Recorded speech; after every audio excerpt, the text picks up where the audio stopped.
Hello everyone, मेरा नाम ब्रजेश है। मैं आज आपको basic accounting principles and accounting standards के बारे में स्टार्टिंग से बताऊंगा, क्योंकि 11th क्लास से ही अकाउंट स्टार्ट होता है। तो आपके लिए बहुत अंडरस्टैंडिंग लेवल, क्योंकि बेसिक्स है तो आपको समझने में भी बहुत इजी रहेगा, और आपके स्टडीज में, क्योंकि अगर आपने यहाँ पर एक कॉन्सेप्ट आपका क्लियर हो गया तो आपके लिए बहुत हेल्पफुल होगा।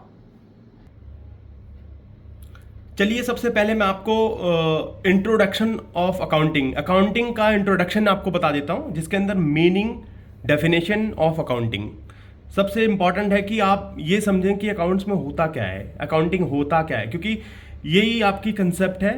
अगर आपने अकाउंट्स को अंडरस्टैंड कर लिया कि अकाउंटिंग का मतलब क्या हुआ, क्योंकि जब स्टूडेंट्स आप लोग देखेंगे कि जब ये सब्जेक्ट ही अलग आता है, एक स्टार्ट होता है 11th क्लास से, तो अकाउंटिंग को समझने के लिए ये बहुत बेसिक्स है। अब आप देखें, ये मैंने बहुत ही समरी दी हुई है कि accounting is an art of recording, classifying and summarising in a significant manner and in terms of money. इसको मैंने अंडरलाइन क्यों करा है? ये सबसे ज़्यादा अंडरस्टैंड करने के लिए आपके लिए बहुत इंपॉर्टेंट है, क्योंकि जो भी हम बिजनेस में ट्रांजेक्शन्स करते हैं, आप लेट्स से, क्योंकि ये है एक बिजनेस लेवल से ही होता है, अकाउंटिंग की जो कॉन्सेप्ट है बिजनेस लेवल पे ही स्टार्ट होता है। तो अगर कोई भी बिजनेस, कंपनी, फर्म्स जो भी स्टार्ट करती है अपना बिजनेस, तो उसकी जो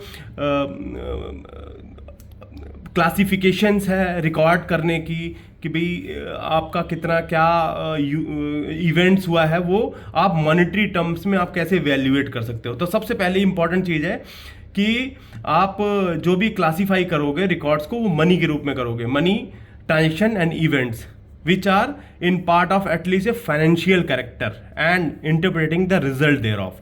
बेसिकली इसका मतलब ये हुआ कि अगर कोई भी ट्रांजेक्शन हम लोग करते हैं, जैसे बिजनेस के लिए, कि भाई मैंने कोई खर्चा करा, या मेरे पास कोई इनकम आई, या मेरे को किसी को कुछ देना है बिजनेस में, मेरे को किसी से कुछ लेना है, ये मेरी एसेट है, कैपिटल है, वो तो मैं आपको आगे आने वाले क्लासेस में समझाऊंगा कि एसेट, लाइबिलिटी, कैपिटल्स वो क्या होते हैं। बट इनिशियल स्टेज पे आपको ये समझना जरूरी होगा कि अकाउंटिंग होता क्या है, और मैंने यहाँ पे मनी पे क्यों एम्फेसाइज करा हुआ है, क्योंकि ये सारी ट्रांजेक्शन मॉनेटरी होती है।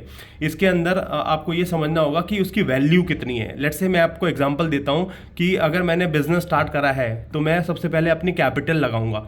कैपिटल लगाने के लिए उसमें कोई मनी इन्वॉल्व होगा, कि मैंने 5,000 रुपये से या 10,000 रुपये से एक कंपनी स्टार्ट करी, या बिजनेस स्टार्ट करा, या मैंने ट्रेडिंग स्टार्ट करी, तो उस 10,000 रुपये की जो ट्रांजेक्शन होगी वो मॉनेटरी में इवेल्युएट हो रही है।